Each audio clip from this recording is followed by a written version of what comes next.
Ladies and gentleman, आप सभी लोगों का बहुत बहुत शुक्रिया।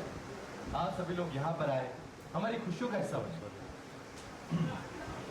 हम लोगों ने कहानियों में सुना और किताबों में पढ़ा कि प्यार करना बहुत आसान होता है, लेकिन उसे निभाना जरा मुश्किल होता है। लेकिन इस दुनिया में ना कुछ आशिक ऐसे भी होते हैं जो प्यार को मुश्किल नहीं समझते, बिल्कुल भी। और उनके लिए हर दिन ऐसा होता है जैसे कि वो एक जश्न मना रहे हैं। और ऐसे ही लोगों को दुनिया वाले कहते हैं कि वाह क्या जोड़ी, ये तो रब ने बना दी जोड़ी।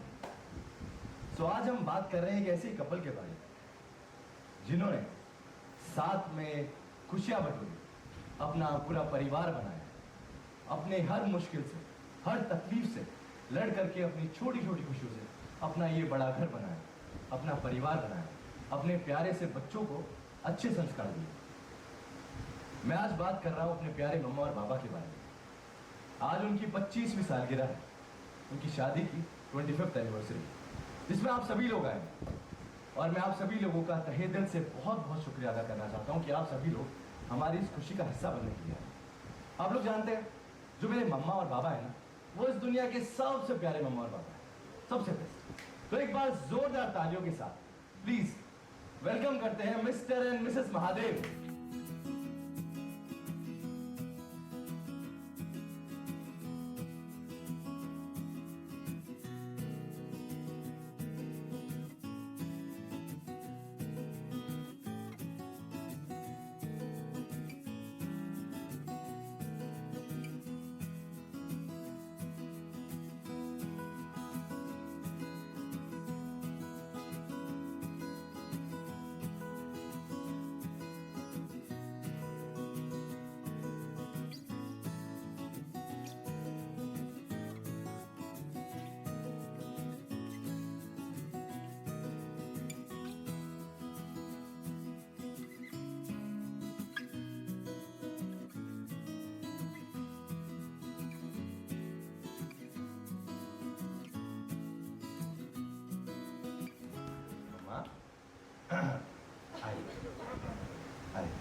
तो हमारा पूरा परिवार यहाँ पर आ ही गया, तो हम केक बुला लेते हैं। आज हम यहाँ सिर्फ हमारी शादी की 25वीं सालगिरह है, एक जश्न मना रहे हैं, महादेव और विद्या के प्रेम का, हमारे संघर्ष का। हमें जिंदगी में कुछ भी आसानी से नहीं मिला, लेकिन एक दूसरे के साथ हर मुश्किल का सामना करना सिखा दिया। आज आप सब लोग हमारी 25वीं वर्षगांठ पर एक साथ हम सबको बधाई देने के लिए आए हैं, उसके लिए बहुत बहुत धन्यवाद। Thank you so much. Please हमारे मम्मा और बाबा की 25वीं सालगिरह का केक स्टेज पर लेकर आ जाइए।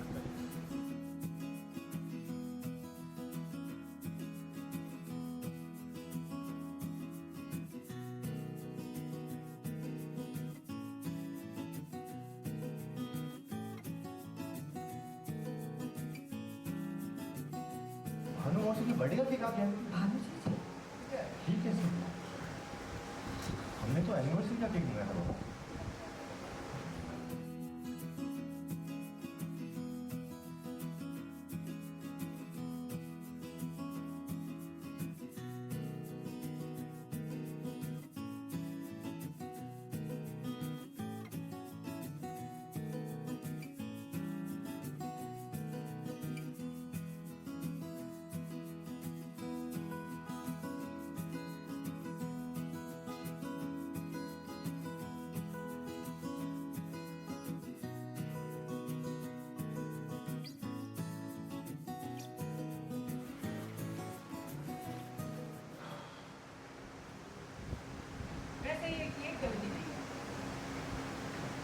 गलती तो 25 साल पहले हुई थी, जब हमारी बहन वीरू को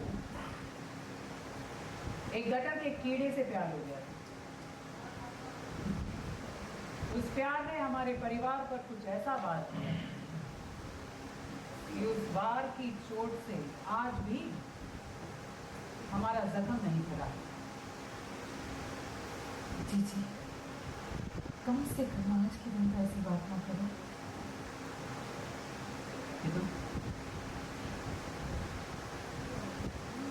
झूठ हमेशा मीठा होता है, इस केक की तरह, लेकिन सच हमेशा कड़वा होता है, तुम्हारी भानु जीजी की जुबान की तरह। नमस्ते, हम भानु वाजपेयी, ये हमारी माँ राधा वाजपेयी, हमारे भाई यश वाजपेयी और हमारी प्यारी रंजू। आज का दिन हमारे लिए महत्वपूर्ण है क्योंकि आज हमारा जन्मदिन है। लेकिन किस्मत देखिए, हमारे जन्मदिन पर कुछ नीच और नसूर लोगों की 25वीं शादी की सालगिरह भी है। ऐसे लोग हैं ये जो हमें पूरी आंख नहीं दिखाते। भानु मौसी, उम्र के साथ साथ ना घुटने खराब हो जाते हैं और आपका दिमाग तो है भी आपके घुटनों में, तो मुझे ऐसा लगता है कि आपका दिमाग पूरी तरीके से खराब हो चुका है। अबे ओ सस्ते रैम्बो, हमारी भानु माँ के खिलाफ एक शब्द भी बोला ना तो जो तुम्हारा दिमाग है तुम्हारे दोनों घुटनों में उसे तोड़ देंगे। अबे ओए सुन पापी गुड़िया, अपने परिवार को ले यहाँ से और निकल, नहीं तो ये केक काटने से पहले तेरे पूरे परिवार को काट अरे देंगे। हाथ तो लगाओ। दो कौड़ी के लोग हैं और हम वाजपेयी दो कौड़ी के लोगों के मुंह नहीं लगते। आज क्या है? आपका जन्मदिन, तो क्या होना चाहिए? जश्न, इसीलिए गाना बजाओ।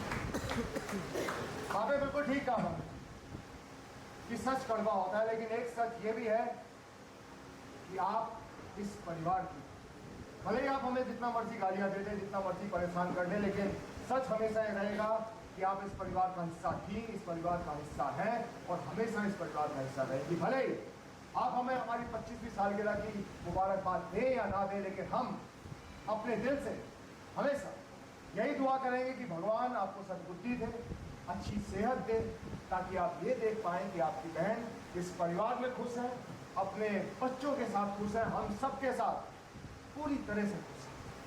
बस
Mr. Sameer Gupte, Business Head of Colors TV.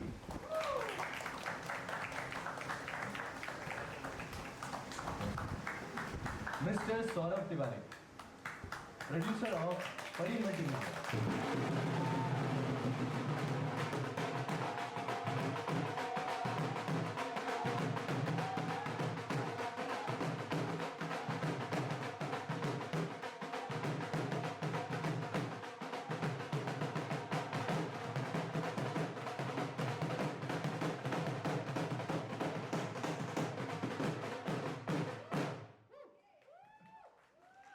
Alok sir, मैं पहला क्वेश्चन आपसे पूछना चाह रहा हूँ, इस शो की प्रेरणा आपको कहाँ से आई? Thank you. सबसे पहले सभी बैठे यहाँ पर हमारे मीडिया के मित्रगण और हमारे दर्शकों को नववर्ष की हार्दिक शुभकामनाएं। और दूसरा मैं कहना चाहूँगा धीरज कि आप सब लोग यहाँ पे आए उसके लिए बहुत बहुत धन्यवाद। ये एक बहुत ही महत्वपूर्ण और बहुत ही लगाव से बनाया हुआ शो है। उसके लिए हम आभारी हैं कि आपने जो सब लोगों ने प्यार दिखाया उसके लिए, और जो भी इतना अच्छा हमारे सभी आर्टिस्ट ने यहाँ पे परफॉर्म किया। This is really very very good and हमने एपिसोड देखे हैं, I think it's very very exciting.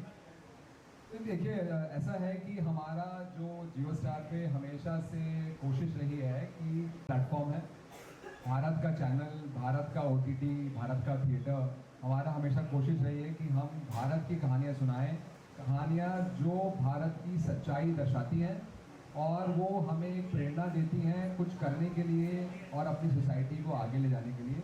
तो इस शो की भी जो प्रेरणा हमको आई वो इससे थी कि हमने आपस में देखा है, जब हम in our families also and life also there are challenges, there are communication gaps, there differences create हो जाते हैं और उनका कोई परिस्थितियाँ होती हैं, उनका रीज़न आदमी की कभी कोई इंटेंशन नहीं होती है। जैसा हमने यहाँ पे देखा इस शो में भी कि जो परिस्थितियाँ थी जिनकी वजह से एक परिवार बढ़ गया और उन परिस्थितियों का और उन समस्याओं का निवारण सिर्फ समय और आपस में बैठकर ही हो सकता है। आई थिंक इस शो की प्रेरणा हमको वहीं से आई कि ऐसा हमारे समाज में होता है और हमें एक एंटरटेनिंग मैनर में इस शो को दिखाना चाहिए। And that is where our attempt has been, and I'm extremely thankful that what a wonderful performance and effort and enthusiasm everyone has shown on the show. I'm really really very glad. Thank you so much. Thank you so much. Alok sir, मैं एक और question आपसे पूछना चाहता हूँ। So Neeraj, जैसे कि हम आज जहाँ बैठे हैं नव वर्ष की शुरुआत है एंड हमारी कोशिश हमेशा कलर्स में रही है कि हम बेहतरीन से बेहतरीन चीज़ें करते जाएं और लोगों को एंटरटेन करते रहें और इंस्पायर करते रहें। और कलर्स हमेशा जाना जाता है नॉन फिक्शन करने के लिए, बहुत सारा अच्छा नॉन फिक्शन करने के लिए, नई चीज़ें करने के लिए, और दूसरा बोल्ड कहानियाँ सुनाने के लिए। तो on a non fiction we have lot of big lineup ahead. हमारा लाफ्टर शेफ जो एक ही बहुत ही बड़ा शो है और आज हिंदुस्तान में सबसे बड़ा नॉन फिक्शन शो है वो चल रहा है। इसके बाद हम एक नया शो ला रहे हैं द 50। हो सकता है बहुत सब लोगों ने यहाँ पे उसका प्रमोशन देखा हो। 50 एक बड़ा ही रोमांचक शो है जिसमें 50 सेलिब्रिटीज़ एक साथ होते हैं और उनके साथ क्या एंटरटेनमेंट किया जाता है वो है। उसके बाद हम खतरों के खिलाड़ी का नया सीज़न लेके आ रहे हैं और non fiction. On the show perspective Mahadev हमने लॉन्च किया है इस हफ्ते। इसके बाद एक बाप बेटी की कहानी है जो भी एक आज सच्चाई है हिंदुस्तान की। आज भी हिंदुस्तान में किसी भी कचरे के डब्बे में कोई बच्चा मिलता है तो वो लड़की अधिक चांसेस ये हैं कि उसमें लड़की हो। तो हमारी कोशिश है उस शो के द्वारा एक कहानी सुनाने की, एक लड़की की जिसको उसकी फैमिली ने हमेशा सोचा कि लड़की की आवश्यकता नहीं है और वो लड़की कैसे अपनी हिम्मत से अपनी जगह बनाती है फैमिली में और अपने पिताजी का दिल जीतती है। एक वो कहानी जिसका नाम है मोनोरागम, वो हम लॉन्च करने जा रहे हैं और अगले कुछ महीनों में। उसके अलावा एक और शो है जो अगेन भारत की यथार्थ है कि बहुत सारी महिलाएं शादी के समय अपने जो भी वो कार्य कर रही होती हैं, जॉब कर रही होती हैं, पढ़ाई कर रही होती हैं, वो छोड़ देती हैं और फैमिली की रिस्पॉन्सिबिलिटी में उलझ जाती हैं। बट जब थोड़े बच्चे बड़े हो जाते हैं, 10-15 साल गुजर जाते हैं, उनको लगता है कि बच्चे बड़े हो गए हैं, बच्चों को भी शायद कम ज़रूरत होती है माँ की, और हस्बैंड भी बिज़ी हो जाते हैं, उनको लगता है कि अब उनका क्या वैल्यू है। तो ये एक ऐसी औरत की कहानी है जो डॉक्टर थी, बनना चाहती थी, बट उसने सब कुछ छोड़ दिया, और वो कैसे अपनी लाइफ को सेटबैक से कम बैक करती है। तो डॉक्टर आरंभी एक अनदर शो है जो हमारा अगले कुछ महीने में आने वाला है। इसके अलावा हमारी कोशिश है नए लोगों के साथ अच्छी नई कहानियाँ आप सब दर्शकों के लिए लेकर आएँ। Thank you so much sir, thank you so much हमारी ऑडियंस को इतना सा एंटरटेनमेंट देने के लिए। न्यू ईयर, भानु जी हैप्पी बर्थडे, शक्ति जी हैप्पी एनिवर्सरी। सेलिब्रेशन में हमको बुलाने के लिए थैंक यू, अच्छा लगा। शायद बीच में फंसे ऐसा भी लग रहा है हमें। देखो कलर्स सच्चाई से कोई कहानी बताने से कभी डरा नहीं है। आई थिंक बालिका हो, अम्मा जी का लाडो हो, तरण हो, मंगल की कहानी हो, उन्नत की कहानी हो, I think we always stood by the truth and told stories in a way that सामाजिक सच्चाई बताती है। और सौरभ अच्छे से जानता है, सौरभ और मैंने हमारी कलर्स की जर्नी 2008 में चालू की थी, तो कलर्स लॉन्च हुआ था। तो वी कुडंट बी हैप्पियर कि ये महादेव एंड सन्स की एक कहानी जो एक वैल्यू सिस्टम कॉन्फ्लिक्ट है, पेरेंटल माइंडसेट या एक जो एक अपने पेरेंट्स को एक वैल्यू सिस्टम से ब्रिंग अप किया गया, जो बच्चों का एक वैल्यू सिस्टम है, उसमें जो एक कॉन्फ्लिक्ट होती है। तो आपने बड़े अच्छे से इसको इस शो के दौरान कहने की कोशिश कर रहे हैं हम लोग। I hope all of you like it. As Anok said, you know, also एक हमारी एक कोशिश है धीरज की नए राइटर्स, नया इकोसिस्टम खड़ा करें। With Saurabh we are able to do that with his experience and getting a new set of actors, writers. I think बहुत इंडस्ट्री को ज़रूरत है कि हम एक नए सोच के साथ आज की कहानियाँ बताएं, एंड भले वो कहानियाँ रूटेड हो, जो कलर्स की स्ट्रेंथ है, थोड़े रॉ होती है हमारी कहानी।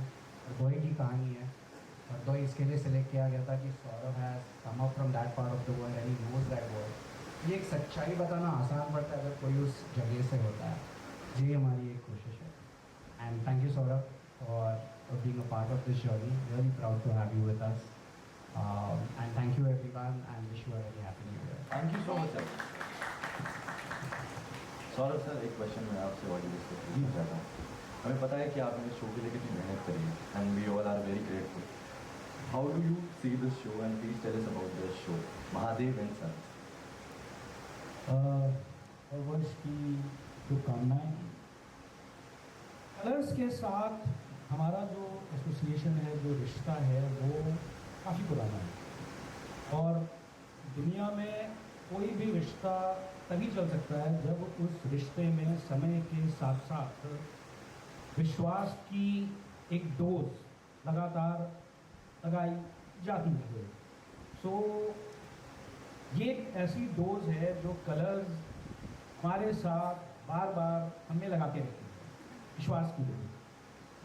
मैं सबसे पहले तो बहुत ज़्यादा शुक्रगुजार हूँ आलोक सर का, कबीर का। आलोक सर ने पिछले 3 साल में ये हमें दूसरा मौका दिया है, दूसरी बार वो विश्वास दिखाया है हम पर, कहानी को, एक दुनिया को दिखाने का, एक कहानी को सुनाने का। और कहीं ना कहीं as a team it is our responsibility that we deliver our best. और हमको पूरी उम्मीद है कि लोगों को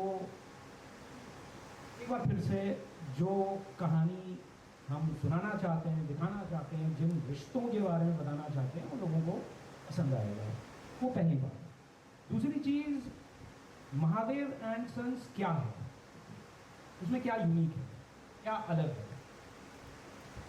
देखिए, हम सब के परिवार में किसी ना किसी पीढ़ी में कोई ना कोई एक शख्स हुआ है जो कि महादेव की तरह रहा है। कहीं ना कहीं हमारे किसी पीढ़ी में कोई एक ऐसा महिला या कोई पुरुष, कोई हमारा रिश्तेदार रहा है जिसने पूरी ज़िंदगी इतनी मेहनत करी कि भले ही वो कठिन परिस्थितियों में पैदा हुआ हो, गरीब पैदा हुआ हो, लेकिन उसने उन परिस्थितियों को बदल दिया, ना कि खुद के लिए बल्कि अपने पूरे परिवार के लिए, आने वाली पीढ़ी के लिए। That is what the reality is and that is what Mahadev is. Mahadev अपने पूरे जीवन काल में जो कुछ भी करता है उससे उसके आने वाली पीढ़ी की जिंदगी बदल जाती है। महादेव एंड सन्स एक समाज का जो कटु दृष्टिकोण है उसको भी झलकाता है। कटु दृष्टिकोण ये है कि हम सब पैदा हुए हैं एक सरनेम के साथ। हम सब पैदा हुए हैं, कोई वाजपेयी होगा, कोई तिवारी होगा, कोई शर्मा होगा, कोई जोशी होगा। महादेव का कोई सरनेम नहीं है। जब इंसान एक समाज में पैदा होता है और उसका कोई सरनेम नहीं होता है, उसकी कोई लीनियज नहीं होती है, तो उसको समाज एक नाम देता है, वो नाम होता है अनाथ का। उसके आगे पीछे कोई नहीं। महादेव एक अनाथ है।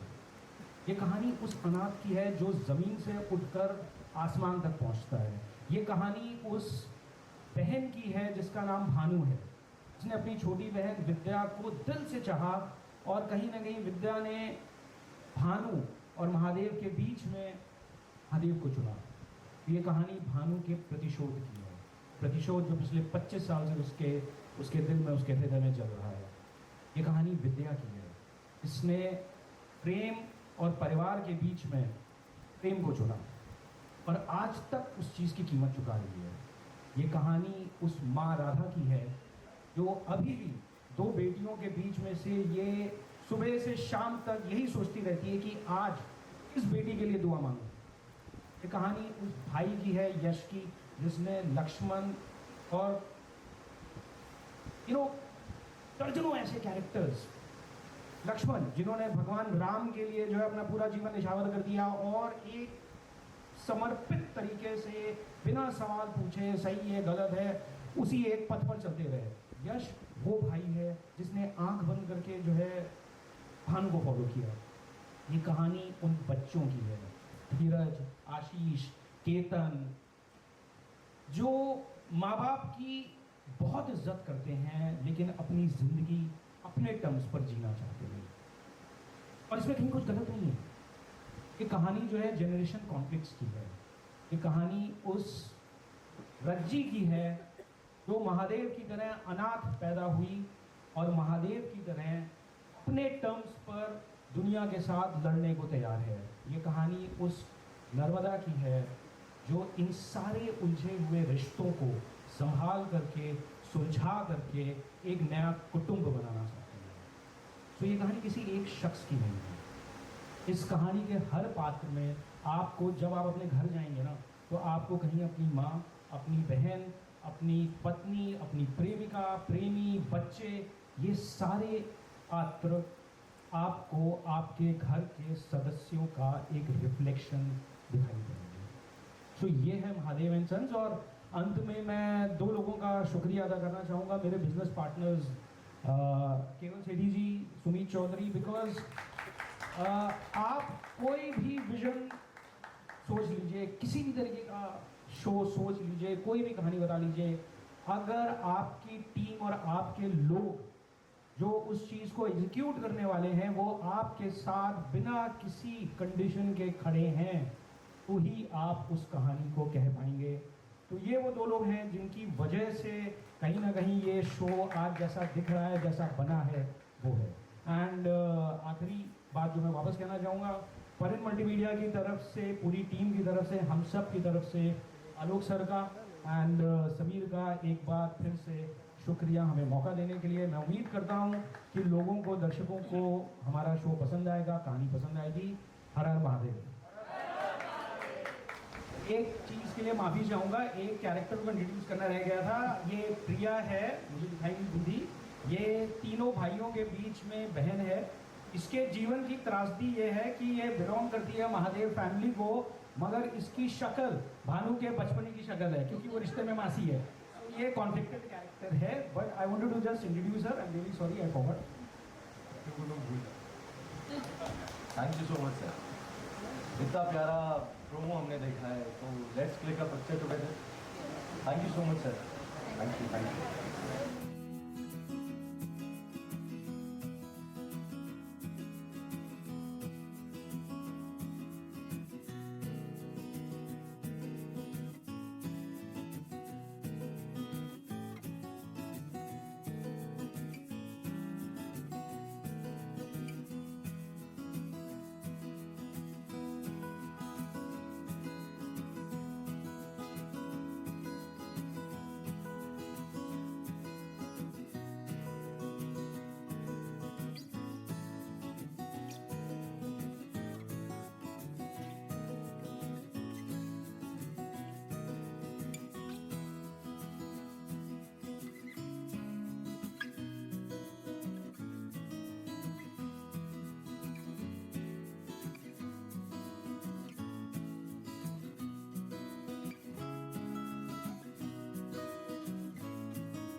एक्चुअली सभी से है कि ये एक पारिवारिक बिग बॉस लग रहा है मुझे।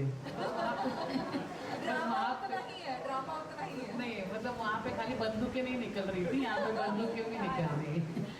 तो मेरा एक्चुअली सवाल ये है कि ऐसी मतलब फिल्में आ चुकी हैं, हलचल और चलती का नाम गाड़ी, जिसमें कि जो बड़ा भाई होता है वो बाकी लोगों को शादी करने के लिए मना करता है और वो कुंवारा होता है। यहाँ पे आप शादीशुदा है, आपने खुद कर ली और दूसरों को नहीं करने दिए। ये कहानी का मतलब बोलते हैं ना मेन थीम है। तो क्या डिफरेंट होगा महादेव एंड सन्स में? वहाँ बड़े भाई ने लड्डू नहीं खाया था, फिर नहीं खाने दिया। बड़ा यहाँ पे बाप लड्डू खा चुका है, उसके बाद में मना कर रहा है अपने बेटों की आगे मतलब एक्सपीरियंसेस के ऊपर है कि भाई ये एक्सपीरियंस होता है। ऑल अबाउट जो ट्रेडिशंस होते हैं एक लव मैरिज के, जो ट्रेडिशंस ब्रेक होते हैं, जो रूल्स एंड रेगुलेशंस ब्रेक होते हैं, वो एक इंसान को उससे सीख लेता है, उस चीज़ से वो अपना जीवन फॉर्म करता है। तो महादेव ने इस चीज़ से, जिससे लव मैरिज से उसको ये सब चीज़ें लगी कि यार एक रिश्ता बनाने के लिए अगर इतने सारे रिश्तों को आपको तोड़ना पड़ता है, इतने सारे रिश्तों को आपको गंवाना पड़ता है, तो वो क्या एक लव मैरिज के लिए गंवारा है? एक लव मैरिज क्या उतने पेन से जितने से ये गुजरा है, जिसने इतनी कड़वाहट इसके पिछले 25 सालों के अंदर आई है, जो इसने अपनी पत्नी में देखी, जो इसने अपने भानु में देखी, जो सामने वाले परिवार में देखी, जितनी कुंठाएं हैं, जितनी फ्रस्ट्रेशंस उसने देखी हैं, क्या ये चाहेगा कि अपने परिवार में जो उसके आगे फ्यूचर जनरेशंस हैं, उसके बेटे हैं, उसकी बेटियां हैं, यही एक लव मैरिज करके, जिसमें सिर्फ 2 लोग चाहते हैं कि हम आपस में शादी करें, जिसके चक्कर में बहुत सारे ऐसे फैमिली मेम्बर्स हैं जो एक दूसरे से बात नहीं करते जीवन भर, क्या ऐसा उनके साथ में हो? क्या वो भी उसी दौर से गुजरे या नहीं गुजरे? आई थिंक बेसिकली ये वही स्टोरी है उसकी कि ये अपने एक्सपीरियंसेस के तौर पे अपने बच्चों को बचाना चाहता है, सेफ गार्ड करना चाहता है, which I think every family member, every parent, every mother, every father does it. और मतलब आपकी जो अभी एज है तो उसमें आप बेटे का रोल करने के लायक है, तो आप बाप का रोल क्यों कर रहे हैं? वो भी जवान बेटों का। और मुझे बेटा ही समझो, मुझे समझो मैं छोटा भाई हूँ। We saw it coming. धीरज पापा है मेरे। तो आपको ऐसा लगा कि मतलब आपका रोल इतना पावरफुल है कि आपने एज का मैटर नहीं किया? नहीं, मुझे लगता है एज एन एक्टर आपको हमेशा चीज़ें एक्सप्लोर करनी चाहिए, और मैं काफ़ी चीज़ों से देखता आया हूँ कि मतलब एक्सप्लोर करना हमेशा एक एक्टर के लिए, जहाँ एज बैरियर ब्रेक करना, अपनी फिजिकल चीज़ों को ब्रेक करना, I think this is always something which an actor should always go for next level. The truth is कि शक्ति सर के हमारे से ज़्यादा स्ट्रॉन्ग एब्स हैं actually.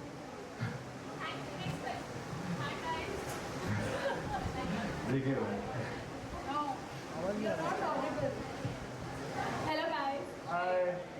And firstly congratulations Mahadev and sons के लिए, the show is going to be amazing. Thank you. तो मेरा सवाल मानसी मैम आपसे है, you have always been connected to camera any how and we love your performance whichever you have done.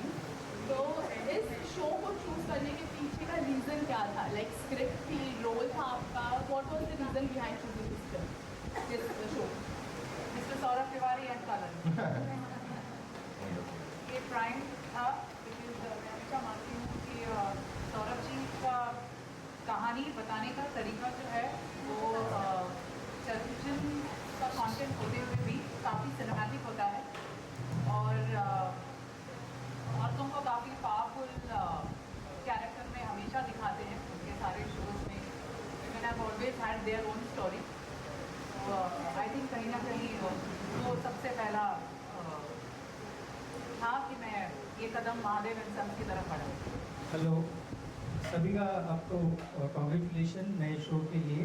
आजकल देखा गया है कि ऑन एयर सारे शोज जो है वो टाउन से आ रहे हैं, बिग टाउन सैटेलाइट से आ रहा है। ये हृदय की कहानी है, तो दर्शकों को प्लीज़ बताइए कि इसमें नयापन क्या होने वाला है।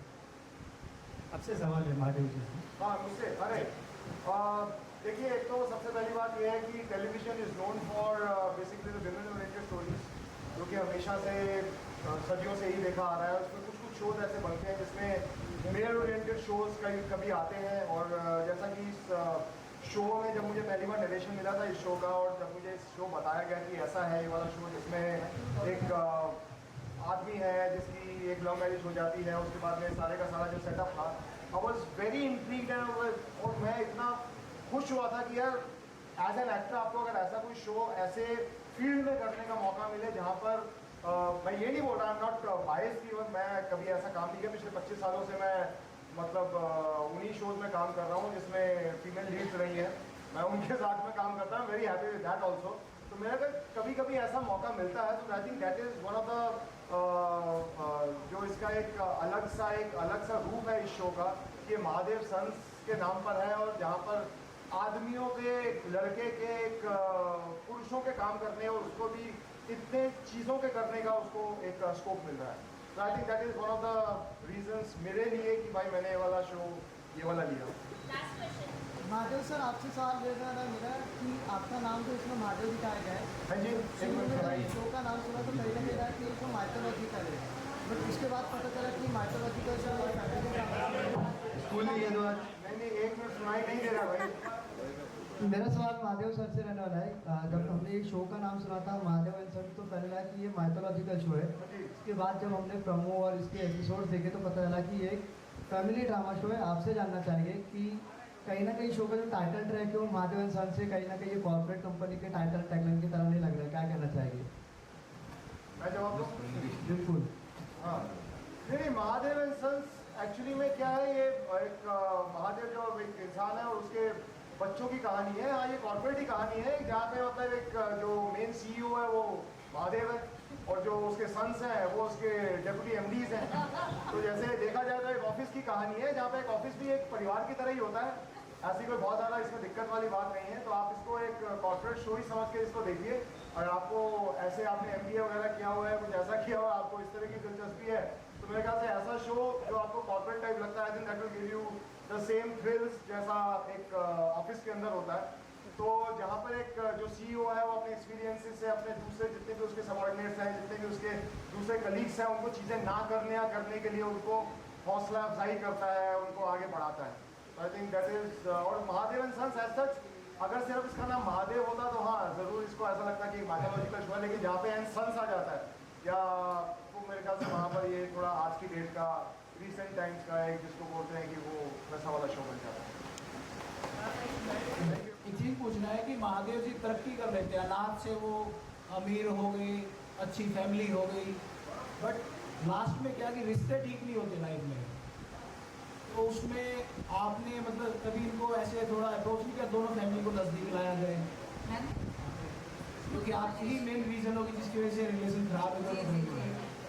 शो में भी ऐसी ही सिचुएशन है मेरी, एक तरफ मेरा मायका, एक तरफ ससुराल है, लेकिन हाँ ये कोशिश तो करती है बीच में एक सुलह करने की, लेकिन जिस तरीके की नफरत और जिस तरीके का दर्द भानु ने हमारे सामने जाहिर किया है, उससे समझ में तो आता है कि देयर इज़ नो चांस, कि मतलब कोई चांस नहीं है कि भानु की नफरत प्यार में बदल जाए।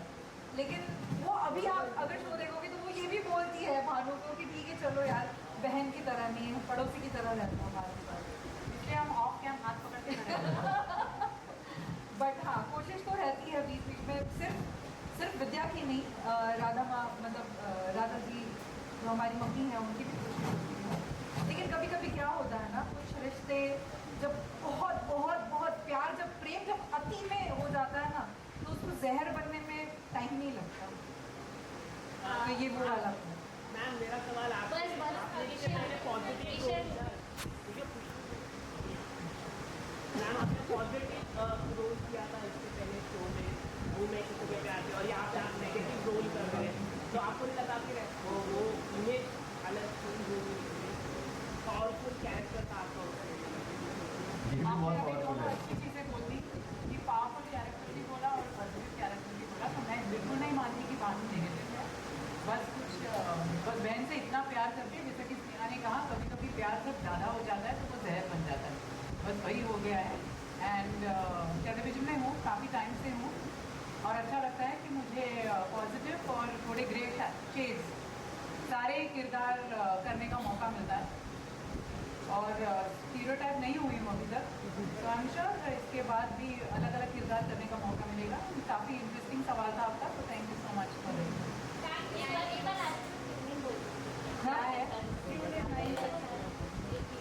महादेव एंड सन्स सोमवार से शुक्रवार रात 9:30 बजे। Thank you so much. Thank you. Hi, this is Garvita Sadhwani, Hi, this is Asam Khan. and you're watching Glitz Vision USA.